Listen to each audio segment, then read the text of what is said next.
اس وقت ہمارے سامنے سورہ البقرہ ہے، سورت کا نمبر 2 ہے اور اس کی آیت ہے 101۔ یہ آیت اپنے آپ میں انتہائی اہم ہے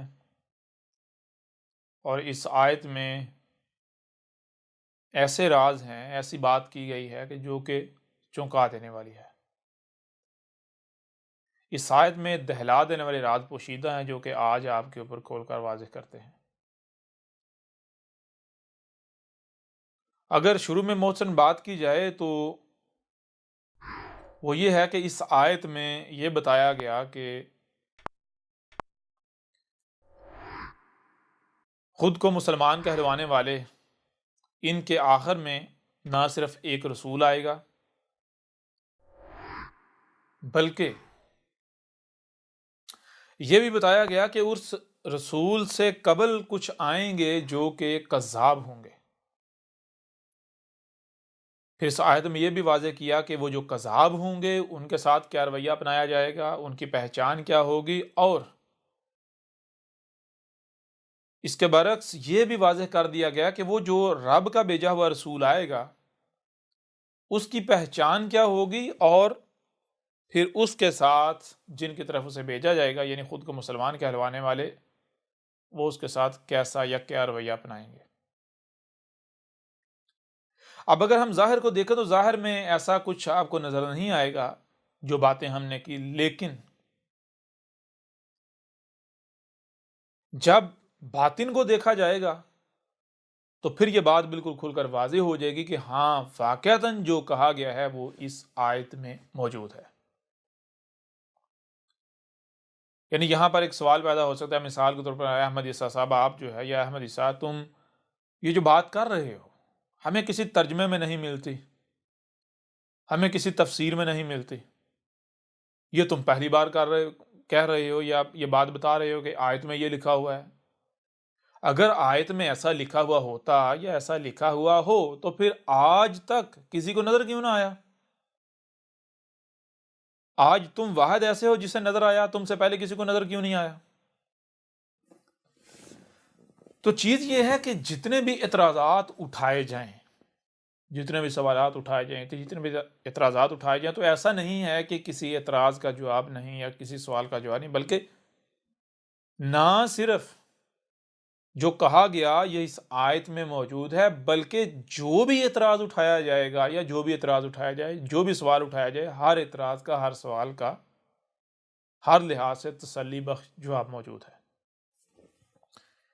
مثال کے طور پر دیکھیں، سب سے پہلی بات یہ ہے کہ جو بات کی اس آیت کے اندر ایک رسول کے آنے کا ذکر کیا گیا ہے، اور نہ صرف اس رسول کے آنے کا ذکر کیا گیا بلکہ اس رسول کے آنے سے پہلے کچھ کذاب آئیں گے اور ان کی پہچان کیا ہوگی، ان کے ساتھ کیا رویہ اپنایا جائے گا، اس کا ذکر ہے۔ پھر اس کے علاوہ وہ جو رسول آئے گا وہ کب آئے گا، اس کی پہچان کیا ہوگی، اس کے ساتھ کیا رویہ اپنایا جائے گا، یہ بھی اس آیت میں موجود ہے۔ اب سوال یہ پیدا ہوتا ہے کہ اگر یہ سب موجود ہے تو بھئی آج تک نظر کیوں نہ آیا، اور آج آپ کو یعنی احمد عیسیٰ کو ہی کیوں نظر آیا، کیسے نظر آیا؟ تو سب سے پہلے آتے ہیں اس کے اوپر، پھر اس کے بعد جو ہے وہ آگے بڑھتے ہیں، تفصیل کے ساتھ جو ہے وہ ہر پہلو سے اس آیت کو کھول کے آپ کے اوپر واضح کرتے ہیں۔ دیکھیں، سب سے پہلی بات تو یہ ہے کہ جو بھی آپ قرآن سے منسوب کرتے ہیں، آپ کسی ترجمے میں پڑھیں یا آپ تفسیر میں پڑھیں یا کوئی بھی آپ کو قرآن سے منسوب کر کے کوئی بھی بات بتاتا ہے، تو سب سے پہلے آپ کو یہ علم ہونا چاہیے کہ کیا اس کو قرآن کا علم ہے، یا کیا آپ جانتے ہیں کہ یہ قرآن کیا ہے۔ باقی ساری باتیں اگر ایک لمحے کے لیے سائڈ پہ رکھی جائیں، سب سے پہلے اس نقطے کے اوپر آ جائیں، اس بات کے اوپر آ جائیں جو آپ خود یعنی جتنے بھی خود کو مسلمان کہلوانے والے ہیں، ہر مسلمان یہ تسلیم کرتا ہے، یہ مانتا ہے کہ یہ قرآن جو ہے یہ اللہ کا، یہ خدا کا بھیجا ہوا ہے، یہ اللہ کا اتارا ہوا ہے، رب العالمین کا اتارا ہوا، ہمارے خالق و مالک کا اتارا ہوا ہے۔ تو جب آپ یہ مانتے ہیں کہ یہ قرآن جو ہے آپ کے خالق و مالک رب العالمین کا اتارا ہوا ہے، تو پھر آپ کو یہ بھی علم ہونا چاہیے کہ آپ کا رب کیا ہے، یا کم از کم کیسے کام کرتا ہے، اس کا کام جو ہوتا ہے وہ کیسا ہوتا ہے۔ تو اللہ کیا ہے، ایشور کیا ہے، رب العالمین کیا ہے، ہمارا خالق و مالک کیا ہے، کیسا ہے، وہ چلو وہ بات کی بات، ہم اس کی تفصیل میں ابھی فی الحال نہیں جاتے، لیکن کم از کم ہم ایسا کریں، یعنی اگر ہم نے یہ جاننا ہے کہ ہمارا خالق و مالک کیسے کام کرتا ہے، کس طرح کام کرتا ہے، تو ہمیں ایسا کرنا چاہیے کہ کوئی ایسا کام، کوئی ایسی شے جس کے بارے میں ہمیں یقین ہو وہ ہمارے خالق و مالک کا ہے، تو ہم ایسا کریں، اس کام کو، اس شے کو سامنے رکھیں، اس میں تحقیق کریں، غور کریں۔ جب ہم اس میں غور کریں گے تو ہمارے اوپر واضح ہو جائے گا کہ بھائی ہمارے خالق و مالک کے کام کرنے کا طریقہ کار کیا ہے، اس کے قوانین کیا ہیں، اس کے اسلوب کیا ہیں، وہ جو ہے ہمارے سامنے کھل کر واضح ہو جائے گا۔ اب قرآن کیا ہے، کیسا ہے، اس کو اگر جاننا ہے، اس کے بارے میں جاننا ہے، تو سب سے پہلے آپ ایسا کریں کہ آپ کوئی ایسی مخلوق لیں، اس کو سامنے رکھیں جس کے بارے میں آپ کو یقین ہو، جس کے بارے میں کسی قسم کا کوئی شک نہ ہو، جس کے بارے میں کوئی یہ اختلاف نہ کرے کہ یہ رب العالمین کی تخلیق نہیں ہے، رب العالمین کا کام نہیں ہے، اس کو سامنے رکھیں اور اس میں تحقیق کریں۔ جب آپ اس میں تحقیق کریں گے تو آپ کے اوپر بالکل کھل کر واضح ہو جائے گا کہ یہ قرآن کیا ہے۔ اور یہاں اگر مثال کے طور پر کوئی بندہ یہ کہ جی ہم تو قرآن کو مانتے ہیں، ہم اس لیے قرآن میں غور کرتے ہیں، تو قرآن سے ہمیں پتہ چل جائے گا کیا اصول ہیں، کیا قوانین ہیں اللہ کے، ہمارے خالق و مالک کے، تو یہ بات جو ہے وہ بالکل غلط ہوگی۔ اس کی وجہ یہ ہے کہ قرآن پر اکثریت کا اختلاف ہے۔ کچھ لوگ تو مانتے ہیں، کچھ لوگ تسلیم کرتے ہیں کہ یہ رب کا، اللہ کا، ایشور کا، گاڈ کا، رب العالمین کا اتارا ہوا ہے، لیکن اکثریت نہیں مانتی۔ لہٰذا ہم نے معیار اس چیز کو بنانا ہے جس کے اوپر سب کا اتفاق ہے، جس کے بارے میں کوئی بھی یہ نہ کہہ سکے کہ نہیں جی یہ جو آسمان و زمین کا کریٹر ہے یہ اس کا نہیں ہے۔ تو کوئی بھی ایسی شے جس میں بظاہر ایک بشر جو ہے اس کا کنٹریبیوشن نظر آتا ہے، اس کے بارے میں اختلاف پیدا ہو سکتا ہے۔ کیوں؟ کچھ جو لوگ یہ مانیں گے کہ یہ جو بشر ہے ہمارے ہی جیسا، یہ اصل میں انسان نہیں ہے ہماری طرح، بلکہ یہ رب کا حصہ ہے، رب کا وجود ہے، رب کا جو ہے یہ پارٹ ہے، تو پھر تو وہ تو لا محالہ وہ تو مانیں گے اسے، اس کا کام، رب کا کام مانیں گے، رب العالمین کا کام مانیں گے۔ لیکن جو اس بشر سے اختلاف کریں گے، یا جو اس بشر کو رب کا بھیجا ہوا یا رب کا وجود نہیں مانیں گے، لا محالہ وہ اس کے کام کو بھی، رب کا کام جو ہے وہ نہیں مانیں گے۔ لہٰذا ہمیں ایسا کرنا چاہیے کہ کوئی ایسی شے جس کے بارے میں کسی کو کوئی اختلاف نہ ہو، ہر کوئی جس کے اوپر جو ہے وہ یعنی کہ متفق ہو کہ یہ کام، یہ شے، یہ مخلوق جو ہے واقعتاً یہ کائنات کے یا آسمان و زمین کے کریٹر کی ہے۔ تو اس کے لیے مثال کے طور پر ہم ایسا کرتے ہیں کہ درخت کی مثال لے لیتے ہیں، یا ہم پہاڑوں کی مثال لیتے ہیں، ہم سمندروں کی مثال لے لیتے ہیں، کسی ایسی مخلوق کی ہم مثال لے لیتے ہیں جس کے بارے میں سب کا اتفاق ہے۔ تو جب ہم اس میں غور کریں، مثال کے طور پر اگر آپ اپنی ہی تخلیق میں غور کر لیں، جب آپ اپنی تخلیق میں غور کریں گے تو جو سب سے پہلا اور بنیادی اصول آپ کے سامنے آئے گا وہ یہ سامنے آئے گا کہ آپ کے وجود کے، یا درخت کے، یا پہاڑ کے، یا کسی بھی مخلوق کے دو پہلو ہیں، اس کا اسی سے جوڑا ہے۔ ایک وہ ہے جو سامنے نظر آ رہا ہے، جو سامنے نظر آ رہا ہے وہ کل کا کل نہیں ہے، اور اس کے برعکس ایک دوسرا حصہ ہے، دوسرا پہلو ہے، اسے اس کا جوڑا ہے، وہ کیا ہے؟ جو ظاہر کے پردے میں چھپا ہوا ہے، جسے یعنی باطن کہتے ہیں۔ آپ اپنے وجود کو دیکھتے ہیں، آپ کا وجود جو ظاہر ہے وہ کل کا کل نہیں ہے، بلکہ ظاہر کے پیچھے باطن میں۔ اگر مثال کے طور پر جو ظاہر ہے، صرف آپ ظاہر کی دیکھ بھال کریں گے، ظاہر کا خیال رکھیں گے، تو نتیجہ کیا نکلے گا؟ جو باطن ہے وہ تباہ ہو جائے گا۔ اگر باطن تباہ ہوا تو ظاہر بھی جاتا رہے گا، ظاہر جو ہے وہ باطن کے ساتھ مشروط ہے۔ تو آپ کسی بھی تخلیق میں غور کر لیں، آپ کے اوپر یہ بات بالکل کھل کر واضح ہو جائے گی۔ آپ کو کوئی ایک بھی تخلیق ایسی نہیں ملے گی کہ جو دو حصوں پر، یعنی جو جوڑے پر مشتمل نہ ہو، کسی بھی لحاظ سے جوڑے پر مشتمل نہ ہو۔ ہر شے کا آپ کو اسی سے جوڑا ملے گا۔ اور یہی بات جو ہے اسی قرآن میں کہی گئی، سورہ زاریات کی آیت نمبر 49 ہے، اس میں کہا جا رہا ہے کہ ہم نے ہر شے سے اس کا جوڑا خلق کیا ہے، کریٹ کیا ہے۔ لہٰذا یہ قانون، یہ اصول ہمارے سامنے آتا ہے کہ جو رب العالمین ہے، جو آسمان و زمین کا کریٹر ہے، اس کا ایک اصول ہے، ایک قانون ہے، وہ یہ ہے کہ وہ جو بھی کام کرتا ہے وہ دو پہلوؤں سے کرتا ہے۔ اس نے ہر شے سے اس کا جوڑا بنایا ہے۔ اور یہی آج سے 14 صدیہ قبل محمد نے بھی کہا کہ جان لو تمہارا رب جو ہے وہ اور نہیں ہے۔ اور کسے کہتے ہیں؟ اور کہتے ہیں ون سائڈڈ، یک طرفہ، ایک ہی پہلو والا۔ بلکہ تمہارا رب کیا ہے؟ تمہارے رب نے ہر شے سے اس کا جوڑا خلق کیا ہے، اس نے دو پہلو تخلیق کیے ہیں، دونوں پہلو سے مکمل کام کرتا ہے، پرفیکٹ کرتا ہے۔ اب جب یہ قانون، یہ اصول ہمارے اوپر واضح ہو گیا یا آپ کے اوپر واضح ہو گیا، اور پھر آپ مانتے ہیں کہ یہ قرآن جو ہے یہ رب کا بھیجا ہوا ہے، آسمان و زمین کے کریٹر کا اتارا ہوا ہے، تو پھر لا محالہ آپ کو یہ بات تسلیم کرنا پڑے گی کہ یہ جو قرآن ہے اس کا بھی اسی سے جوڑا ہے۔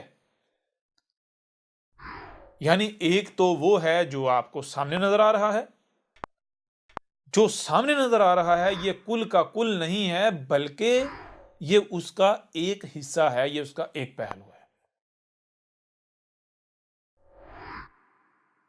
اگر آپ اس بات کو تسلیم نہیں کرتے، یعنی اگر آپ جو ظاہر ہے اسے کل کا کل مانتے ہوئے اس کے پیچھے چل پڑتے ہیں، جو ظاہر ہے اسی کے پیچھے چل پڑتے ہیں، اسی کو اصل اور مکمل مان لیتے ہیں، تو پھر اس کا نتیجہ کیا نکلے گا؟ اس کو ایک آپ چھوٹی سی مثال سے سمجھ لیں۔ مثال کے طور پر اگر کوئی شخص اپنی آنکھوں سے دیکھتا ہے کہ سورج جو ہے وہ اوپر نکل رہا ہے، طلوع ہو رہا ہے، کمان کی مان سفر کر رہا ہے، پھر وہ نیچے ڈوب رہا ہے۔ اب اگر کوئی اس منظر کو جو اس نے اپنی آنکھوں سے دیکھا اسے حق مان لیتا ہے، سچ مان لیتا ہے، تو کیا وہ ہدایت یافتہ ہوگا یا ہدایت پائے گا، یا وہ اپنی بات میں سچا ہوگا؟ اگر اس کے پیچھے کوئی چلتا ہے، اس کی بات مانتا ہے، تو کیا اس کو کل کو ذلت اور رسوائی کا سامنا نہیں کرنا پڑے گا؟ یا آپ دیکھیں، آپ اپنی آنکھوں سے دیکھتے ہیں زمین چپٹی ہے، آپ اپنی آنکھوں سے دیکھتے ہیں زمین ٹھہری ہوئی ہے، کیا حقیقت یہی ہے جو ظاہر نظر آ رہا ہے؟ تو آج کسی کو بھی یہ بات بتانے کی ضرورت نہیں ہے، ہر کوئی جانتا ہے کہ نہ صرف یہ جو ہم اپنی آنکھوں سے دیکھ رہے ہیں، یعنی جو ظاہر ہے، سورج کا سفر کرتے ہوئے نظر آنا زمین کے گرد، زمین کا ٹھہرے ہوئے یا چپٹا نظر آنا، یہ حقیقت نہیں ہے۔ حقیقت اس کے بالکل برعکس ہے، یعنی 180 ڈگری الٹ ہے، اس کے بالکل برعکس ہے۔ بالکل اسی طرح اگر کوئی قرآن کا یعنی جو قرآن جو سامنے ہے اس کو لے کر چلتا ہے، اس کے پیچھے پڑتا ہے، اس کو سچ مان لیتا ہے، اس کو حق مان لیتا ہے، جو ظاہر ہے اس کو کل کا کل مان لیتا ہے، تو وہ کبھی بھی ہدایت نہیں پائے گا، وہ ذلیل و رسوا ہونے سے بچے گا نہیں۔ ذلیل و رسوا ہو جانا، رستے سے ہٹ جانا، گمراہیوں میں جانا، یہ اس کے لیے طے شدہ ہے۔ کیونکہ اس نے غیب کا کفر کر دیا، غیب کا انکار کر دیا۔ اور یہی بات آپ دیکھیں گے کہ قرآن کے شروع میں آپ کو ملے گی کہ کہا گیا الذین یؤمنون بالغیب، الذین یؤمنون بالغیب، یعنی ایسے لوگ جو کوئی بھی اگر بات مانتے ہیں تو غیب کے ساتھ مانتے ہیں، بغیر غیب کے نہیں۔ یعنی آپ کو یہ کہا جا رہا ہے کہ کوئی بھی بات ماننی ہے تو اس وقت تک نہیں ماننی جب تک غیب کو نہ جان لیا جائے، یعنی جو چھپا ہوا پہلو ہے اسے نہ جان لیا جائے۔ کیونکہ اگر آپ چھپا ہوا پہلو جو ہے اسے نظر انداز کریں گے، اسے جانے بغیر عمل کرتے ہیں، تو نتیجہ کیا نکلے گا؟ نامکمل علم کی بنیاد پر کوئی کام کیا جائے یا کچھ حصے کو نظر انداز کر دیا جائے، کچھ کو لے کر چلا جائے، تو اس کا نتیجہ کیا نکلے گا؟ کسی کو بتانے کی ضرورت نہیں ہے، ہر ایک اوپر بالکل واضح ہے۔ مثال کے طور پر اگر کسی کے پاس نامکمل علم ہے، آپ اس کے پاس کوئی شے لے کر جائیں گے، سوال ہی پیدا نہیں ہوتا۔ یہاں تک کہ مکمل علم ہو، تجربہ نہ ہو، ایکسپیرینس نہ ہو، اس علم کا استعمال نہ جانتے پھر بھی نہیں لے کے جائیں گے۔ کیوں جی؟ میں نے اپنی شے سے خراب کرانی، تباہ کروانی۔ یعنی کہ اس وقت آپ کوئی بھی کام کر ہی نہیں سکتے، پرفیکٹ کر ہی نہیں سکتے، اس وقت تک جو ہے وہ اندیشہ رہے گا خرابی کا، نقص کا، کجی کا، کوتاہی کا، جب تک کہ آپ مکمل علم حاصل نہیں کر لیتے۔ اور مکمل علم اس وقت تک حاصل ہو ہی نہیں سکتا جب تک کہ مکمل دیکھ سننا لیا جائے۔ تو مکمل کب جو ہے وہ دیکھا سنا جائے گا؟ یہ کان جو ہے یہ تو محدود سناتے ہیں، یہ آنکھیں محدود دکھاتی ہیں۔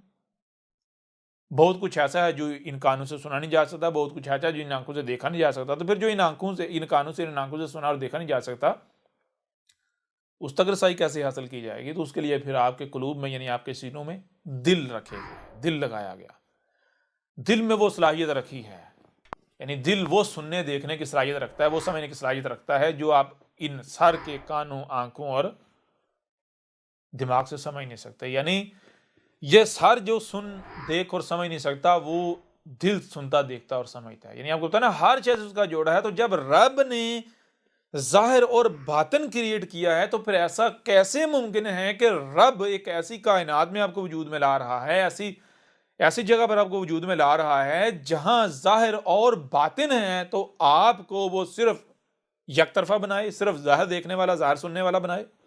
کیسا ممکن ہے؟ رب جب آپ کو ایک ایسی جگہ پر وجود میں لا رہا ہے جہاں صرف ظاہر نہیں بلکہ ظاہر کے ساتھ باطن ہے، تو پھر لا محالہ رب کے اوپر لازم ہے کہ رب آپ کو نہ صرف ظاہر بلکہ باطن بھی سننے دیکھنے والا بنائے۔ تو رب نے آپ کو نہ صرف ظاہر بلکہ باطن سننے دیکھنے والا بنایا، تخلیق کیا۔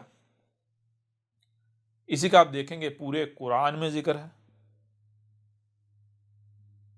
اور یہی بار بار اس قرآن میں کہا، کیا کہا کہ وہ لوگ اموات ہیں، مردہ ہیں، وہ لوگ قبروں میں ہیں، وہ لوگ یعنی ان سے تو چوپائے یا جانور بہتر ہیں، وہ لوگ قرادہ ہے، خنازیر ہیں، یعنی سور و خنازیر ہیں، گدھے ہیں، کہ جو صرف سر کی آنکھوں سے دیکھتے ہیں، سر کے کانوں سے سنتے ہیں، جن کے دل مردہ ہیں۔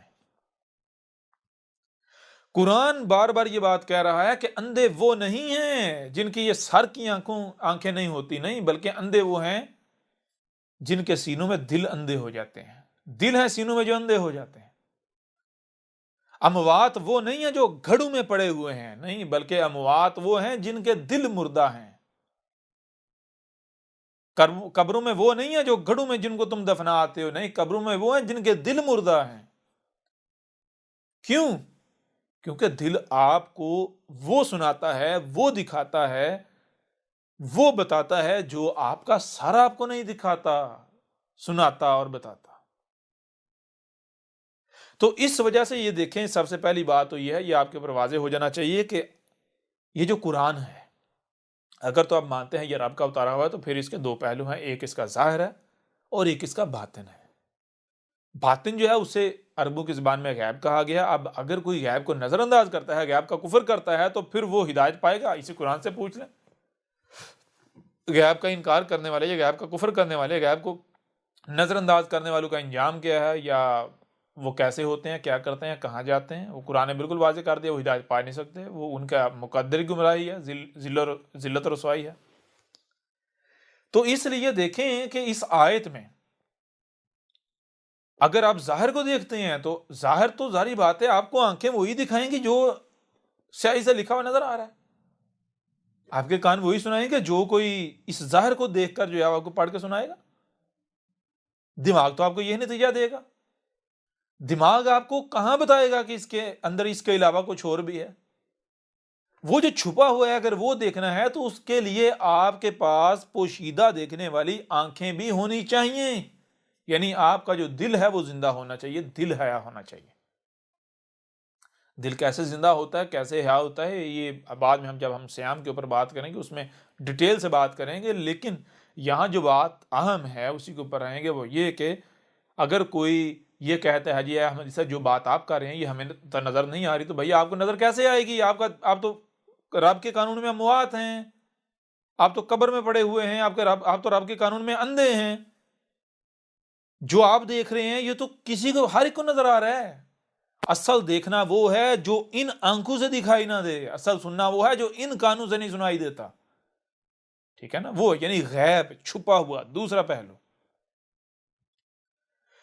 تو پھر اسی دیکھیں، اسی قرآن کے لیے آپ اگر دیکھیں، اسی قرآن میں دیکھیں تو اس قرآن میں سورہ زمر ہے، اس کی آیت نمبر 23 ہے، اس میں کیا کہا کہ اس میں یہی بات کہے گی، اللہ نزل احسن الحدیث کتابا متشابہا مثانی، یعنی اس آیت میں کہا گیا اللہ نے کیا اتارا تھا، اللہ نے جو اتارا تھا کیا اتارا تھا؟ متشابہن اتارا تھا۔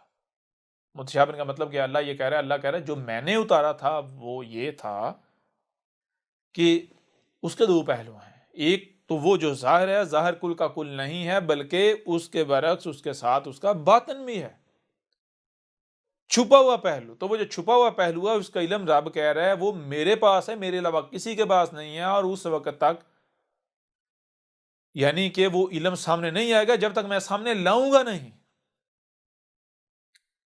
یعنی یہی بات قرآن میں اور مقامات پر وہ پہلو سے واضح کر دی گئی، وہ یہ کہ جان لو قرآن جو ہے اس کے دو پہلو ہیں.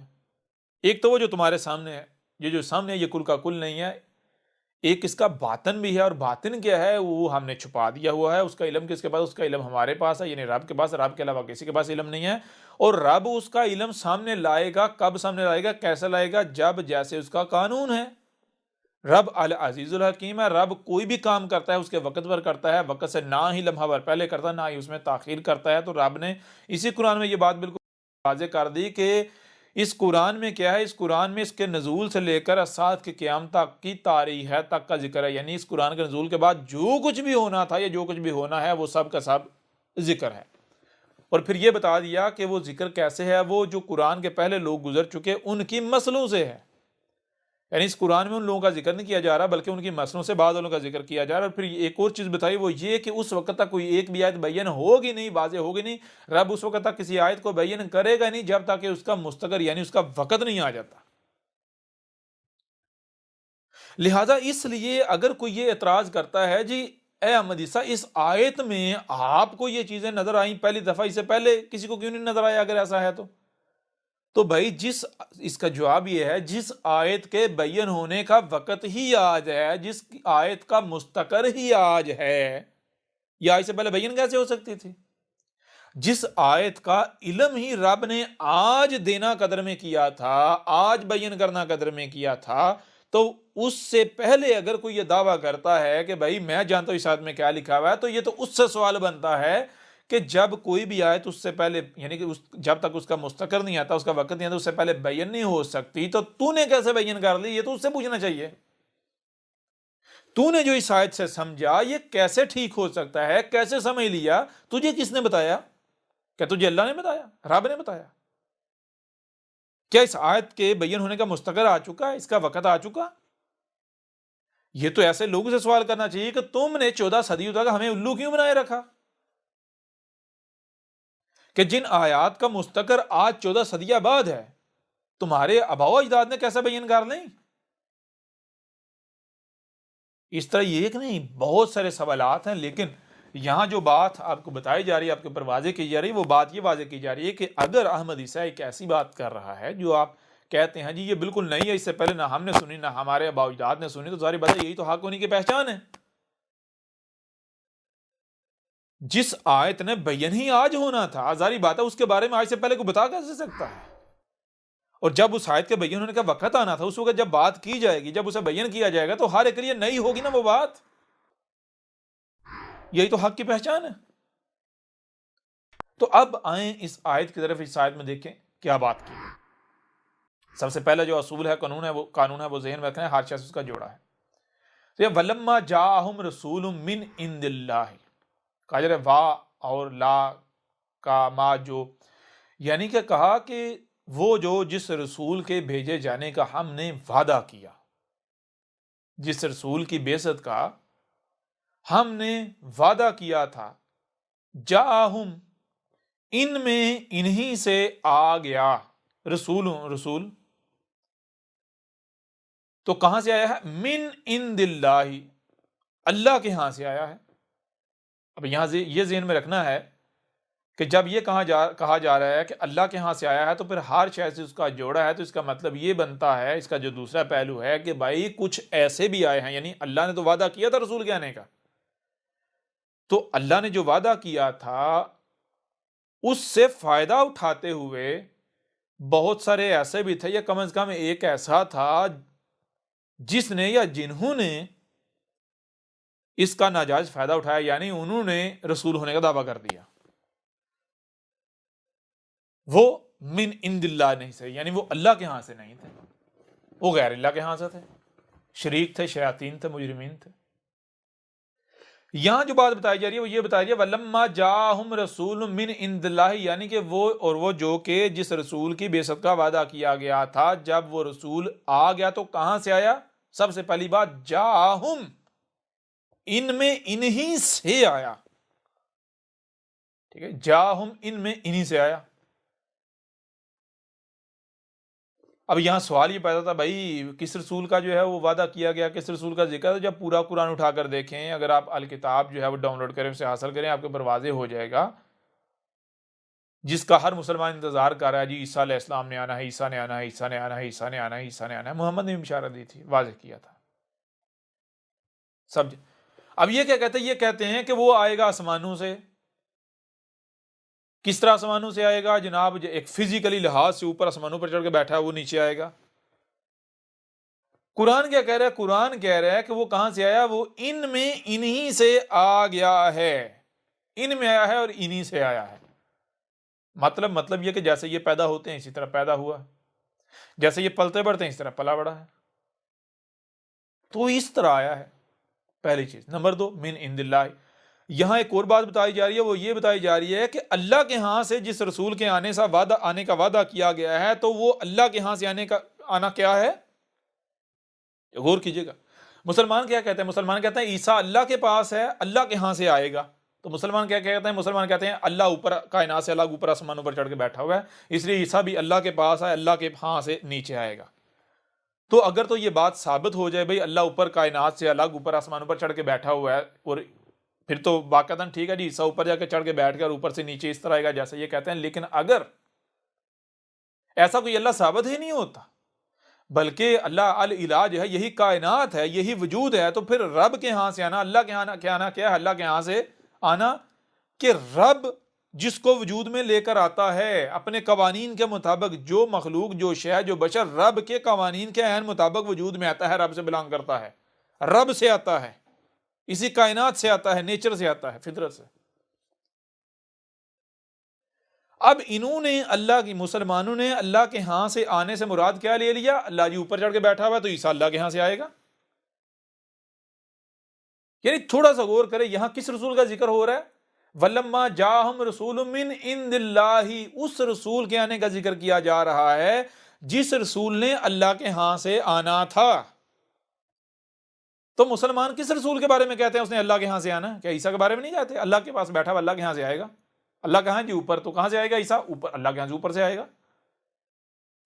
تو پہلی بات تو یہ کنفرم ہوگی کہ یہاں عیسیٰ کا ذکر ہے۔ کون سا عیسیٰ؟ اس امت کے آخر میں جس نے آنا تھا، پہلی بات۔ دوسری بات، جب من اللہ کہا جا رہا ہے تو ہر شخص اس کا جوڑا ہے، تو اس کا مطلب یہ ہے کہ ایسے بھی آئیں گے یا ایسا بھی آیا جو من عند اللہ نہیں تھا، اللہ کے ہاں سے نہیں تھا، بلکہ غیر اللہ کے ہاں سے، شریک کی طرف سے آیا تھا، شیطان آیا تھا۔ تو اب جو اللہ کے ہاں سے آیا اس کی پہچان کیا ہے، اور جو اللہ کے ہاں سے نہیں آیا اس کی پہچان کیا ہے، اور دونوں کے ساتھ رویہ کیا اپنایا جا رہا ہے یا اپنایا گیا، وہ بھی آگے آیت جو ہے واضح کر دے، غور کیجیے گا۔ کہا جا رہا ہے من عند اللہ مصدق لما معہم، کہا جا رہا ہے کہ اللہ کے ہاں سے جو رسول آیا ہے اس کی پہچان کیا ہے؟ اس کی پہچان یہ ہے کہ اس کی تصدیق اس میں موجود ہے جو ان لوگوں کے پاس ہے جن کی طرف یا جن میں اسے بھیجا گیا ہے، ان کے جو بڑے ہیں، ملاٹے ہیں، جس کے ساتھ وہ لوگوں کی رہنمائی کے دعوے دار بنے ہوئے ہیں، یعنی جسے آپ کہتے ہیں کتاب اللہ، من کتاب اللہ یا کتاب اللہ، اور جسے آپ قرآن بھی کہتے ہیں۔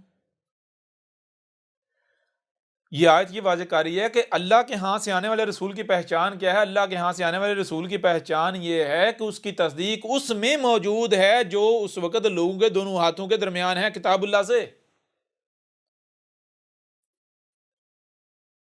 تو جو من عند اللہ نہیں آیا،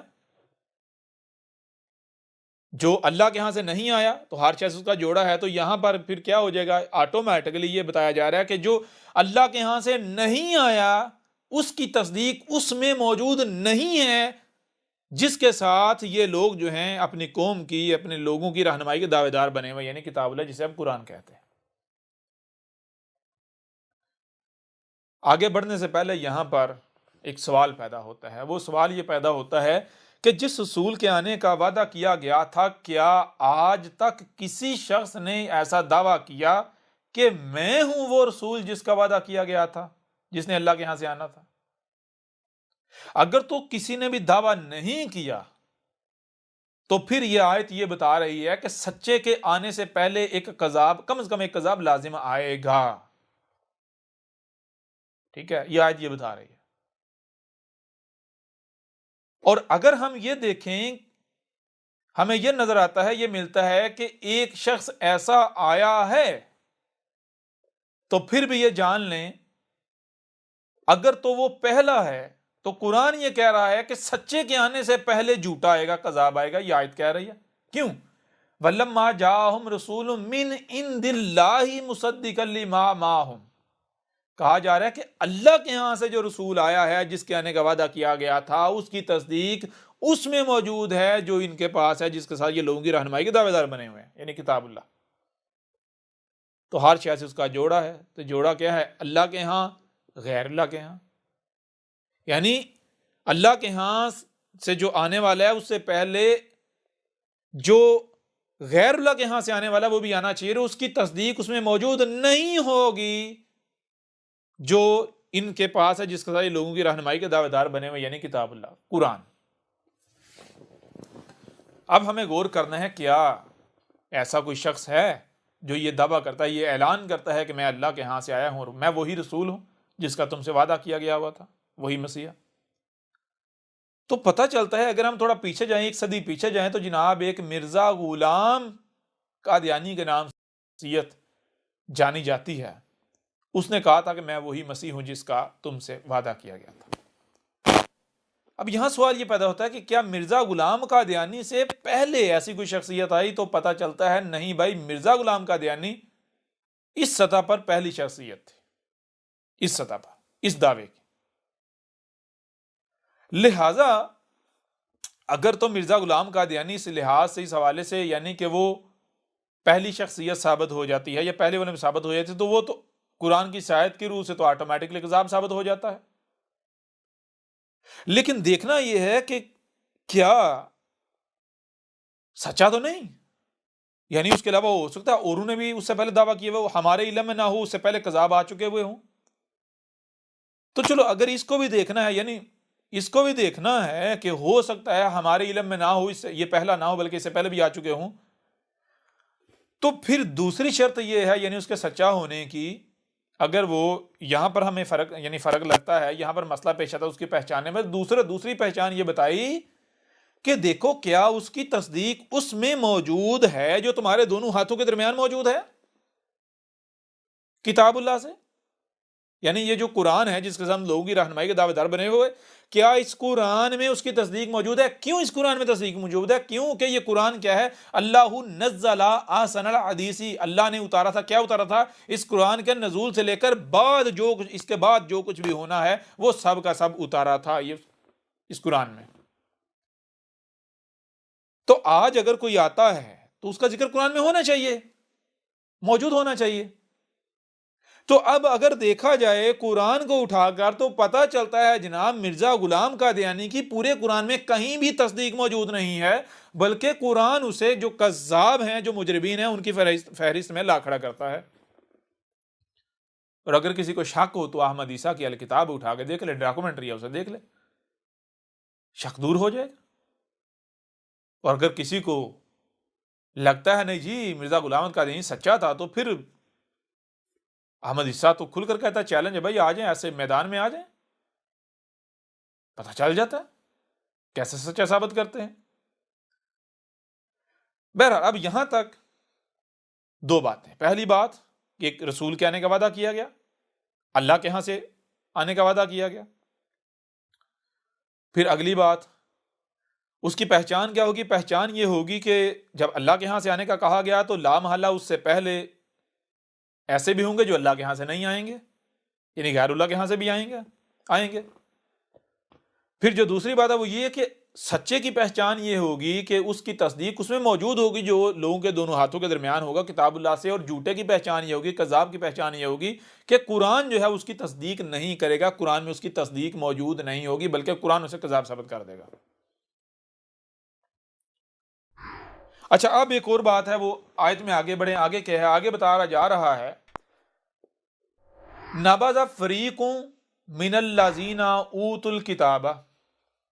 یہاں ایک اور بات بتائی، وہ یہ بات بتائی جا رہی ہے کہ اللہ کے ہاں سے جس رسول نے آنا ہے، جس کا وعدہ کیا گیا ہے، وہ تب آئے گا جب کیا ہے، نبذ فریق، یعنی کہ جب خود کو مسلمان کہلوانے والے، جن کو الکتاب دی گئی، یہ جو خود کو مسلمان کہلوانے والے، یہ فرقہ در فرقہ مختلف گروہوں میں تقسیم ہو چکے ہوئے ہوں گے اور ایک دوسرے کے دشمن ہوں گے.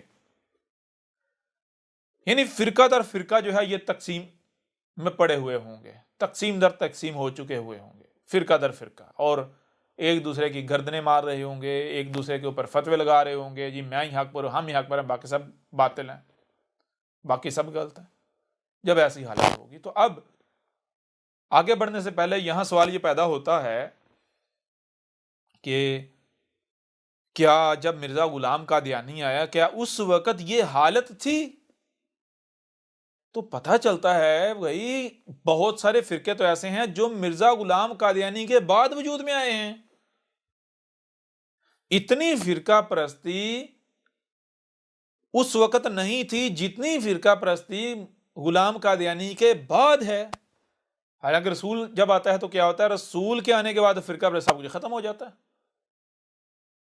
اگر یہ سچا ہوتا تو فرقہ پرستیاں سب ختم ہو جانی چاہیے تھی، ایک امت وجود میں آ جانی چاہیے تھی.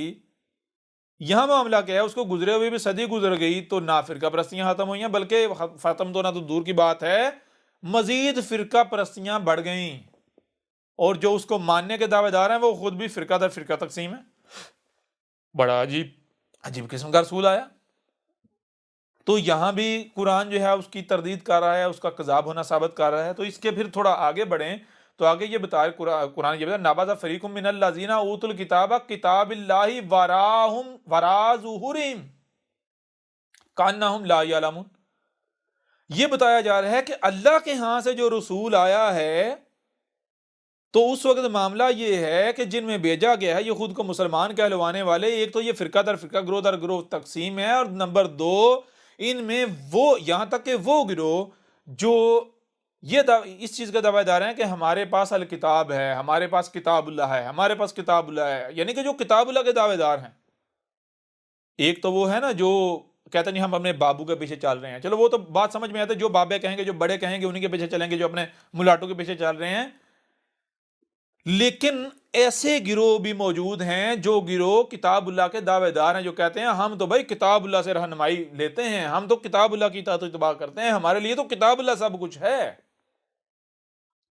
تو جب سچا آیا ہے تو باقی رہ گئے، ان کی تو کوئی اہمیت و حیثیت نہیں، کوئی اوقات نہیں اپنے بڑوں کے پیچھے چلنے میں. جو کتاب اللہ کے دعوے دار ہیں وہ بھی رسول کے مقابلے پر ان کا معاملہ کیا ہے، انہوں نے کتاب اللہ کو پیچھے پھینکا اور خود ظاہر ہو گئے، اپنے آپ کو ظاہر کر لیا، اپنے آپ کو پیش کر رہے ہیں، اور ایسے جیسے کہ انہیں بتایا نہیں جا رہا، علم ہی نہیں دیا جا رہا. یعنی جب رسول آیا ہے تو ان کو ہر لحاظ سے کھول کر واضح علم دیا جا رہا ہے. اس کے باوجود کتاب اللہ کے دعوے دار جو ہے انہوں نے کیا کیا ہے، انہوں نے کتاب اللہ کو اپنی پشتوں پیچھے اور خود اپنے آپ کو ظاہر، یعنی کہ کذاب ہے، دجال ہے، کذاب ہے، یہ ہے، وہ ہے، بکواسات، گالیاں، یہ سب کچھ، پاگل ہے، ذہنی مریض ہے، یہ ہے، وہ ہے. اور یہ سارا قرآن بتاتا ہے، پورا قرآن میں جگہ جگہ یہ باتیں موجود ہیں. جب رسول آیا تو کیا کہہ رہے ہیں پاگل ہے، کہہ رہے ہیں کذاب ہے، کہہ رہے ہیں من الکاذبین ہے، طرح طرح کے فتوے، الزامات، گالیاں، بکواسات. اب سوال یہ پیدا ہوتا ہے جب قرآن یہ کہہ رہا ہے کہ جب سچا جو آیا تو سچے کے ساتھ کیا کیا جا رہا ہے، سچے کے ساتھ یہ کیا جا رہا ہے، ایک تو فرقہ در فرقہ تقسیم ہے، نمبر دو ان فرقوں میں سے، ان گروہوں میں سے وہ فریق جو الکتاب کے دعوے دار ہیں ان کا معاملہ یہ ہے کہ رسول کے مقابلے پر انہوں نے کتاب اللہ کو پیچھے پھینکا، وہ خود ظاہر ہو گئے. حالانکہ کرنا تو یہ چاہیے بھائی اگر کذاب ہے تو کتاب اللہ سے کذاب ثابت کریں. نہیں جی، کتاب اللہ پشتوں کے پیچھے اس کی کوئی اہمیت و حیثیت نہیں، خود سامنے آ گئے، کتاب اللہ کے اوپر خود کو ترجیح دے دی. ہے نا حیرانگی والی بات. اب ہر شے سے اس کا جوڑا ہے، تو سچے کے ساتھ یہ رویہ ہے تو کذاب کے ساتھ کیا ہوگا؟ قرآن خود بتا رہا ہے ہر شے سے اس کا جوڑا ہے. جب سچے کے ساتھ معاملہ یہ ہو رہا ہے، سچے کی پہچان یہ ہے کہ قرآن یہ کہہ رہا ہے کہ جب سچا رسول جس کے آنے کا ہم نے وعدہ کیا جب وہ آئے گا تو یہ ہوگا کہ کوئی بھی اس کا مقابلہ نہیں کر پائے گا، یہاں تک کہ جو کتاب اللہ ہے اس کو اٹھا کے پیچھے پھینک دیا جائے گا۔ کذاب کے ساتھ کیا کیا جائے گا؟ ہر شخص اس کا جوڑا ہے، تو جو کذاب آئے گا یا کذاب آئیں گے اس کا رد کرنے کے لیے جو الکتاب یا کتاب اللہ کے دعوے دار ہوں گے وہ کتاب کو کھولیں گے، کتاب اللہ کو کھولیں گے، کہیں گے یہ تو کوئی اس سے کذاب ثابت ہوتا ہے، فلاں ایت سے ہوتا ہے، فلاں ایت سے ہوتا ہے، فلاں سے ہوتا ہے، فلاں سے ہوتا ہے۔ کتاب اللہ سے اسے کذاب ثابت کریں گے، کس کو؟ جو جھوٹا ہوگا، جو کذاب ہوگا۔ سچے کی بار یہ اصول بھول جائیں گے۔ بھائی اگر احمد یعنی کہ ذرا غور کریں، اگر احمد عیسیٰ کذاب ہے تو کیا کتاب اللہ احمد عیسیٰ کو کذاب ثابت کرنے کے لیے عاجز آ گئی؟ آپ خود بتائیں نا، کیا کذاب کو کذاب ثابت کرنے کے لیے کتاب اللہ عاجز آ جائے گی؟ جو انہوں نے کتاب اللہ کو پیچھے پھینک دیا، کوئی ایک بھی نہیں ہے جو کتاب اللہ سے احمد عیسیٰ کو کذاب ثابت کرے۔ یا پھر اگر انہوں نے کتاب اللہ کو پشتوں کے پیچھے پھینکا تو کیوں پھینکا ہے؟ اس وجہ سے پھینکا ہے کیونکہ کتاب اللہ کو جب کھول کے دیکھتے ہیں تو کتاب اللہ ساری کی ساری احمد عیسیٰ کی تصدیق کر رہی ہے، کتاب اللہ میں احمد عیسیٰ کی تصدیق موجود ہے۔ تو کیا کریں گے؟ یہ کتاب اللہ کھول کے احمد عیسیٰ کا رد کریں گے؟ کتاب اللہ تو تصدیق کر رہی، کتاب اللہ پوری کی پوری کتاب اللہ میں تصدیق موجود ہے احمد عیسیٰ کی، تو لہٰذا مجبوری میں کیا کریں گے؟ پیچھے پھینکیں گے، اور کیا کریں گے؟ بھائی پیچھے نہ پھینکے تو اور کیا کریں؟ خود اپنے آپ کو ظاہر کریں تو اور کیا نہ کریں؟ مثال کے طور پر یہ جاوید گاندھی کتاب اللہ کا دعوے دار، محمد شیخ کتاب اللہ کا دعوے دار، اس طرح جتنے بھی اہل قرآن ہوں یا تنظیم اسلامی والے ہوں یا اس طرح جتنے بھی قرآن کے دعوے دار ہیں، جتنے بھی قرآن کے دعوے دار جتنے بھی ہیں، آپ سب کو دیکھ لیں کیا کہتے ہیں۔ ان سے لوگ پوچھتے ہیں احمد عیسیٰ کے بارے میں، کہتے ہیں وہ کذاب ہے، دجال ہے، فلاں ہے، ڈگاں ہے۔ وہ اگر کذاب ہے تو کتاب اللہ سے ثابت کرو نا، یا پھر یہی اصول مرزا قادیانی کے اوپر اپلائی کرو۔ مرزا غلام قادیانی کو کذاب ثابت کرنے کے لیے، غلط ثابت کرنے کے لیے تمہارے پاس آیات کے انبار لگ جاتے ہیں، بار بار قرآن کھول لیتے ہو۔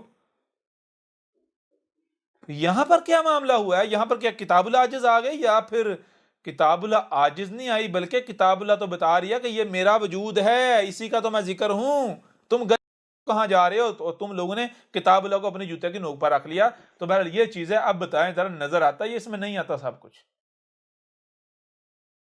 احمد عیسیٰ پہلے آیا ہے یا احمد عیسیٰ سے پہلے بھی کوئی آئے ہیں؟ کیوں؟ اسی قرآن میں جب اٹھا کے دیکھو، اور بہت ساری آیات جن میں کہا جا رہا ہے، یہ واضح کیا کہ جان لو جب رسول آئے گا تو کیا کہا جائے من الکاذبین، یعنی جیسے کذاب آتے رہے، یہ بھی ان کذابوں میں سے کذاب ہے۔ کذابوں کی تصویریں لگا کے تو ان میں احمد عیسیٰ کو بھی پرو دیں گے، سچے رسول کے۔ یہ کس نے؟ قرآن میں پہلے سے لکھا ہوا ہے سارا کچھ۔ آپ بتائیں ذرا، اس آیت میں نظر آ رہا ہے یہ نہیں آ رہا سب کچھ؟ یہ آیت بتا رہی ہے وَلَمَّا جَاءَهُمْ رَسُولٌ مِّنْ عِندِ اللَّهِ مُصَدِّقٌ لِّمَا مَعَهُمْ نَبَذَ فَرِيقٌ مِّنَ الَّذِينَ أُوتُوا الْكِتَابَ كِتَابَ اللَّهِ وَرَاءَ ظُهُورِهِمْ كَأَنَّهُمْ لَا يَعْلَمُونَ۔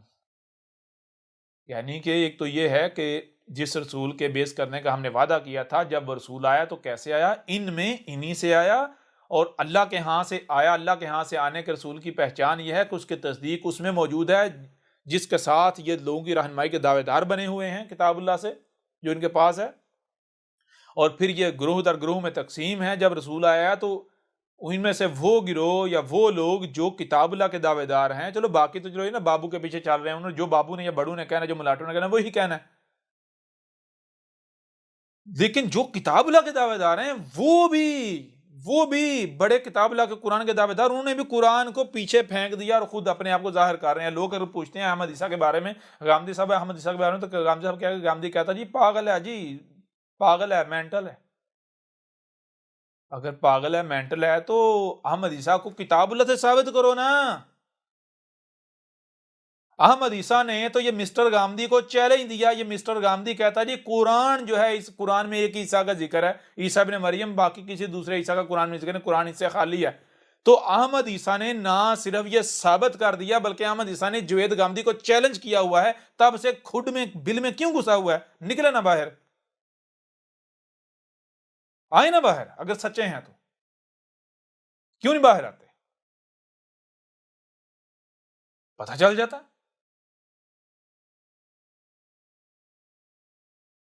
اگر یہ سچے ہیں سامنے آئیں کہ احمد عیسیٰ نے ہر لحاظ سے دو ٹوک یہ کھول کر واضح نہیں کر دیا کہ قرآن جو ہے وہ آسن الحدیث ہے، قرآن اپنے نزول سے لے کر بعد تک کی تاریخ ہے، جو کچھ بعد میں ہونا تھا جو آج ہو رہا ہے اس کا ذکر قرآن میں موجود ہے، نمبر ایک۔ نمبر دو، وہ جو گزشتہ اقوام گزر چکی قرآن میں ان کا ذکر نہیں، بلکہ ان کو تو سلف کر دیا، گزرا ہوا کر دیا، نہ صرف سلف بلکہ مسل کر دیا، اس لیے قرآن میں ان کی مسلوں سے تمہارا ذکر ہے۔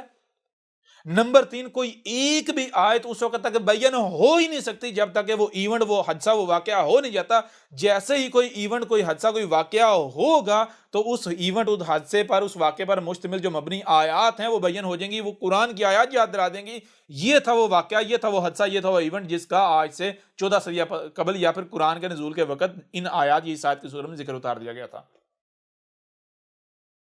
یوں جب تک کہ کوئی حادثہ ہوگا نہیں تب تک اس حادثے پر مبنی آیت بیان ہو ہی نہیں سکتی۔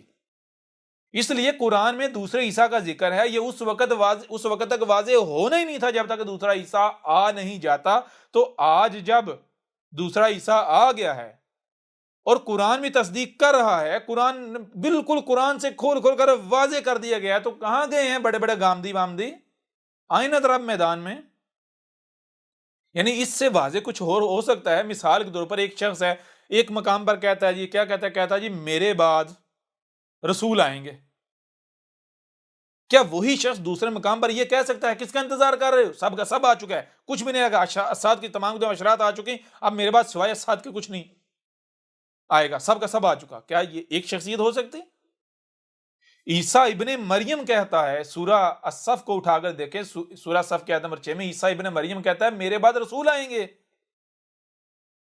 اور اس کے علاوہ کہا کہ میرے بعد، یعنی کہا کہ اساد کی اشرات آئیں گی میرے بعد آئیں گی۔ کون کہہ رہا ہے؟ عیسیٰ ابن مریم، سورہ زخرف میں ہے، کیا ہے؟ عیسیٰ کہہ رہا ہے، عیسیٰ ابن مریم نے، عیسیٰ کون سا عیسیٰ؟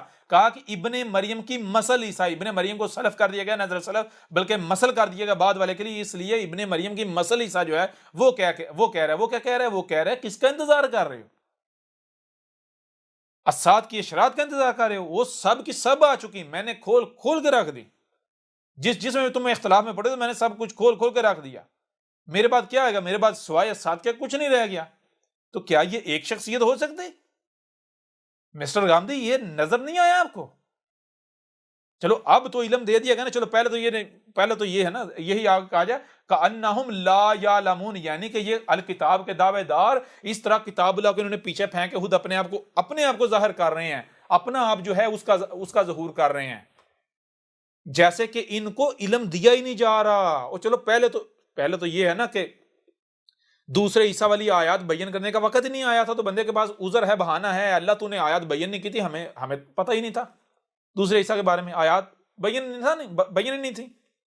لیکن آج جب آیات کے نہ صرف بیان ہونے کا وقت آ گیا، آیات کو بیان کر دیا گیا، عیسیٰ آ گیا، علم دیے جا رہے ہیں، اس کے باوجود بلوں میں گھسے ہوئے ہیں، اس سے بڑا کوئی جرم ہو سکتا ہے؟ ان سے بڑے کوئی مجرم اور ہو سکتے ہیں؟ مسٹر گامدی بہت آسان ہے یہ فتویٰ لگانا کہ یہ پاگل ہے، احمد عیسیٰ پاگل ہے، مینٹل ہے۔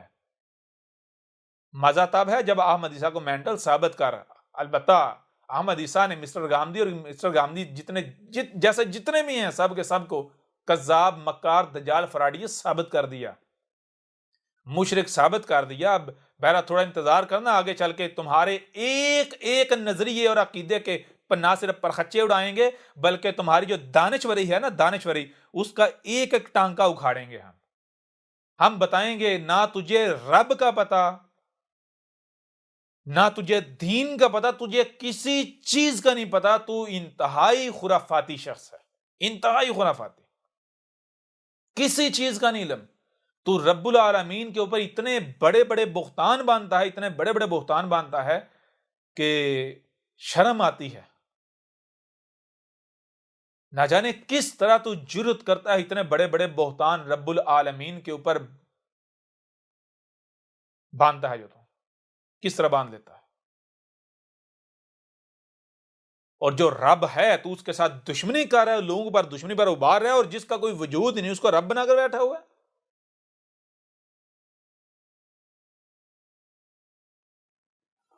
مثال کے طور پر مسٹر گاندھی صاحب سے ایک سوال کیا جاتا ہے جی اللہ کے بارے میں، تو مسٹر گاندھی صاحب آگے سے کہتے ہیں جی دیکھیں جی انسان جو ہے کائنات یعنی کہ کائنات تو اس کی عقل میں آ نہیں سکی، تو اس کائنات کا بنانے والا کیسے اس کی عقل میں آ سکتا ہے؟ اس لیے اللہ کے بارے میں سوچنا فضول ہے، اس کے پیچھے پڑنا فضول ہے۔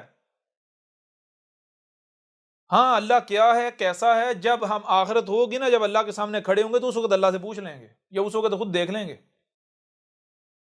یعنی یہ کہہ رہے کہ تم رب کے پیچھے نہ پڑو، رب کو نہ جانو۔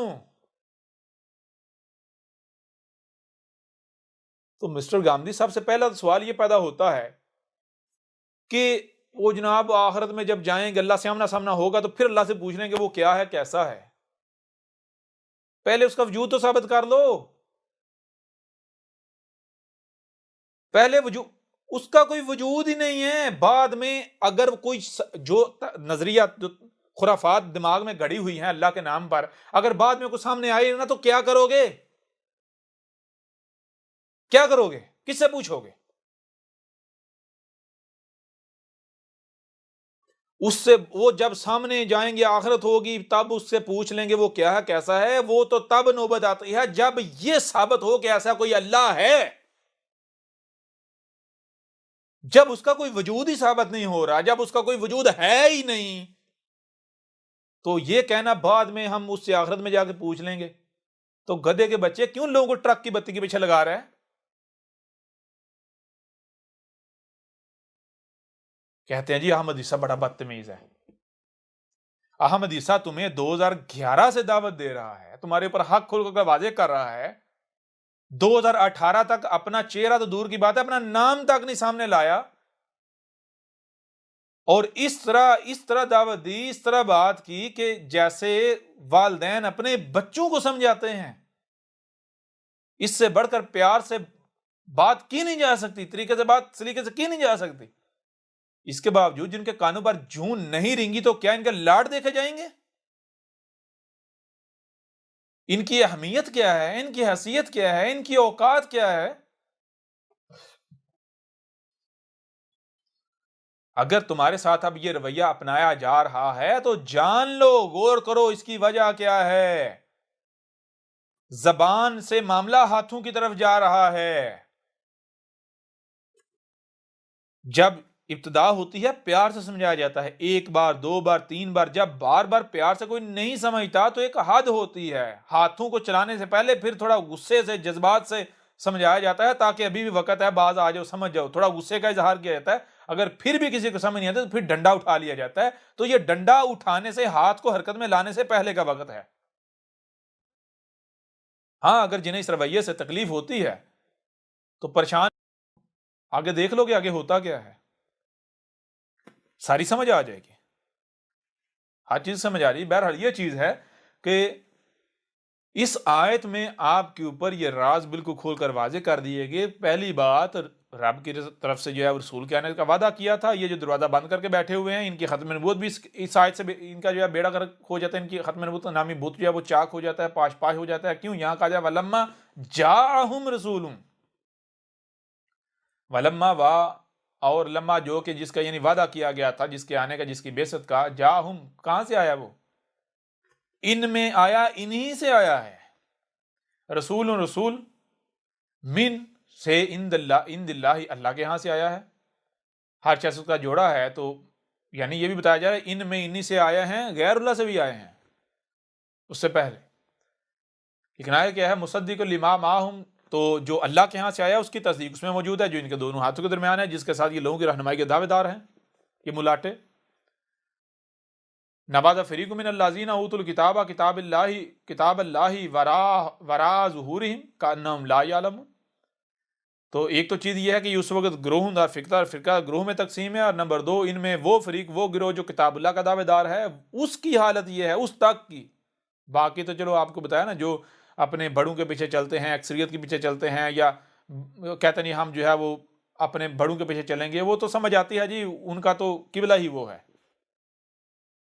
ان کا تو یہ کہنا بنتا ہے جو بھی وہ کہہ رہے ہیں، گالیاں دے رہے ہیں، بکواسات، کیونکہ وہ اپنے بڑوں اباویدات کے بیچارے، لیکن وہ لوگ، وہ گروہ، وہ فریق جو کتاب اللہ کے دعوے دار ہیں، جو کتاب اللہ سے رہنمائی لینے کے دعوے دار ہیں، ان کا بھی معاملہ یہ ہے کہ جب رسول آ گیا ہے، جو کہ سچا رسول جس کا وعدہ کیا گیا ہے، تو وہ لوگ جو کتاب اللہ کے دعوے، انہوں نے کتاب اللہ کو اٹھا کے پیچھے اور خود اپنے آپ کو ظاہر کر رہے ہیں۔ جب لوگ اس رسول کے بارے میں سوال کر رہے ہیں تو آگے سے یہ نہیں کہہ رہے دیکھو جی ہم تو کتاب اللہ سے رہنمائی کے دعوے دار ہیں، اگر کتاب اللہ تصدیق کرتی ہے تو ہم مانتے ہیں، اگر کتاب اللہ تصدیق نہیں کرتی تو یہ کون ہے، ہم کیا جانیں۔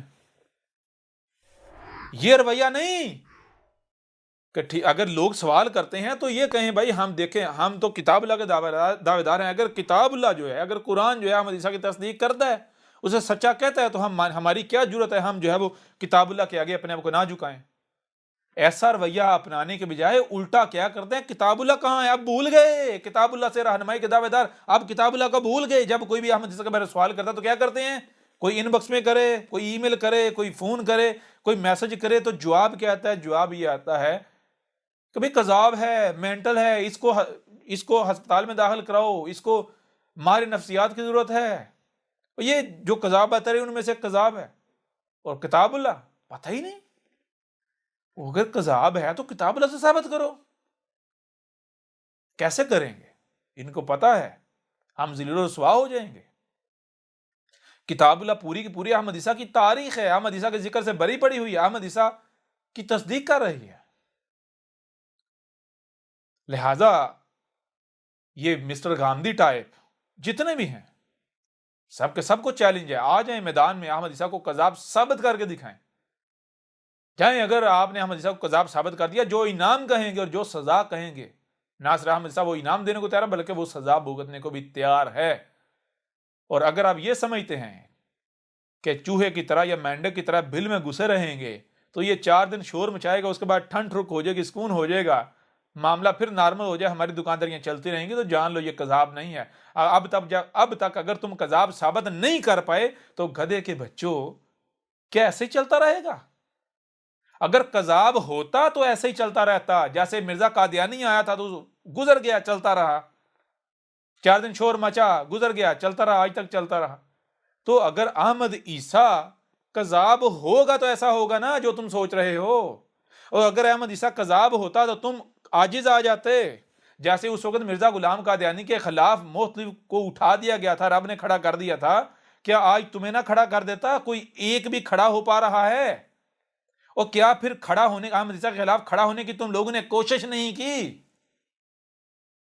تم لوگوں نے، دیکھو تم لوگ دعویٰ کرتے ہیں ہم جی اللہ کے چہیتے ہیں، ہم تو دین کے ٹھیکیدار ہیں، ہم تو لوگوں پر حق واضح کرتے ہیں، ہم تو حق کے ساتھ دینے والے ہیں۔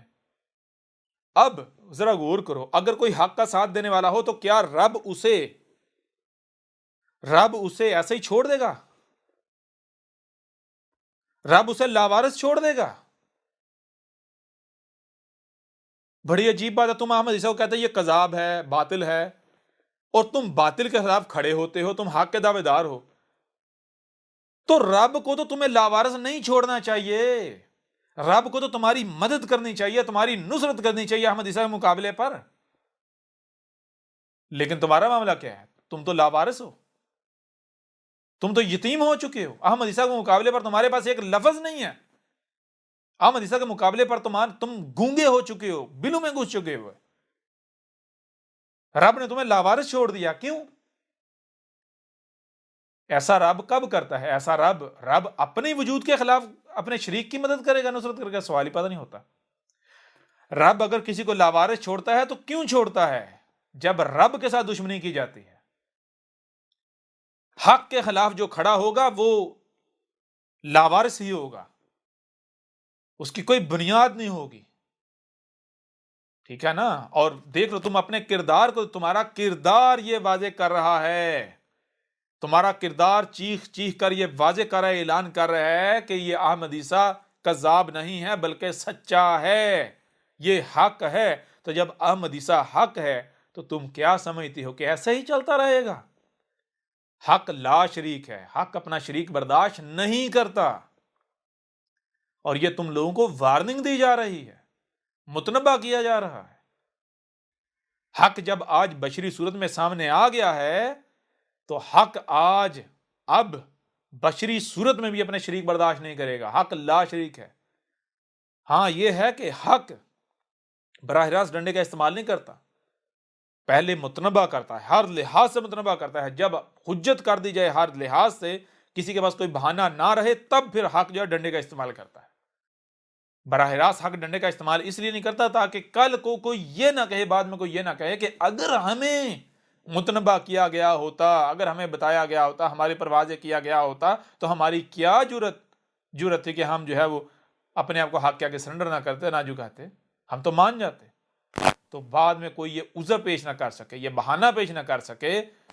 حق کے اوپر یہ لازم ہے، حق ہے ہی یہ کہ پہلے ہر لحاظ سے، ہر پہلو سے کھول کھول کر متنبع کیا جائے تاکہ بعد میں کوئی بہانہ نہ بنا سکے. اور یہی وجہ ہے، یہ جو تم سمجھتے ہو کہ احمد عیسیٰ جو ہے بالکل کمزور ہے، یہ ہمارا کیا بگاڑ لے گا، کیوں یہ تم سمجھتے ہو؟ تم اس لیے سمجھتے ہو کہ تمہیں بظاہر احمد عیسیٰ کمزور نظر آ رہا ہے. او گدھے کے بچوں، جب حق آتا ہے تو حق ہے ہی. یہ حق کسے کہتے ہیں؟ حق کسے کہتے ہیں کہ اگر کوئی اسے مانے تو بغیر کسی بھی قسم کے دباؤ کے مانے. جب حق سامنے آتا ہے تو اس صورت میں سامنے آتا ہے کہ کوئی بھی اگر مانے تو دل سے مانے، اگر کوئی کفر کرے تو کھل کے کرے، بغیر کسی بھی قسم کے خوف کے کرے. کوئی بھی مانے تو بغیر رائے برابر بھی دباؤ کے مانے. اس وجہ سے حق جب سامنے آتا ہے تو انتہائی بظاہر کمزور صورت میں سامنے آتا ہے. تو جو ظاہر ہوتا ہے یہ کل کا کل نہیں، ہر شے اس کا جوڑا ہے. ظاہر کل کا کل نہیں بلکہ باطن بھی ہے. جب تم باطن میں جھانکو گے پھر تمہیں پتا چلے گا، پھر نظر آئے گا کہ یہ ہمارے جیسا 5-6 فٹ کا بشر نہیں ہے، بلکہ یہ رب ہے. یہ ہر طرف رب کا وجود نظر آ رہا ہے. یہ رب کا وجود ہے، یہ رب کی زبان ہے. اس کے ساتھ دشمنی رب کے ساتھ دشمنی ہے. تو کیا رب کے ساتھ دشمنی کر کے رب کا مقابلہ کر پاؤ گے؟ رب کو عاجز کر پاؤ گے؟ ایسے ہی چلتے رہو گے؟ ایسے ہی نظام، ایسے ہی سسٹم، ایسے تمہاری دکانداریاں چلتی رہیں گی؟ کیسے ممکن ہے؟ سوال ہی پیدا نہیں ہوتا.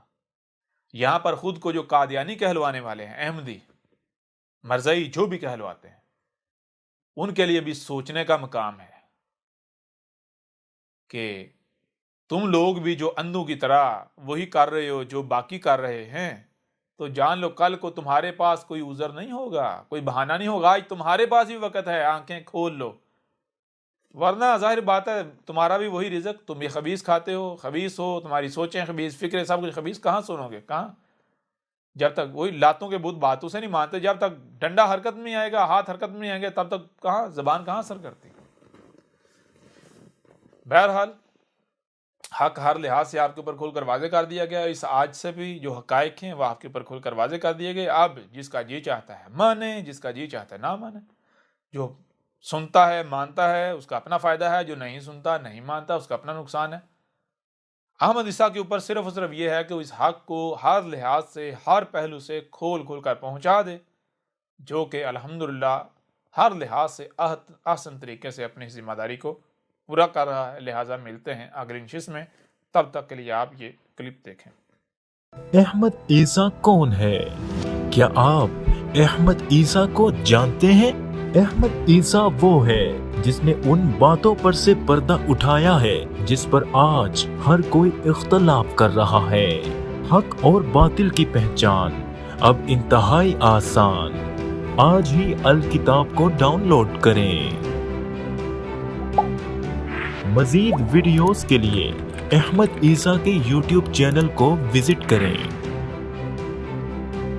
اور چینل کو سبسکرائب کرنا مت بھولیے گا.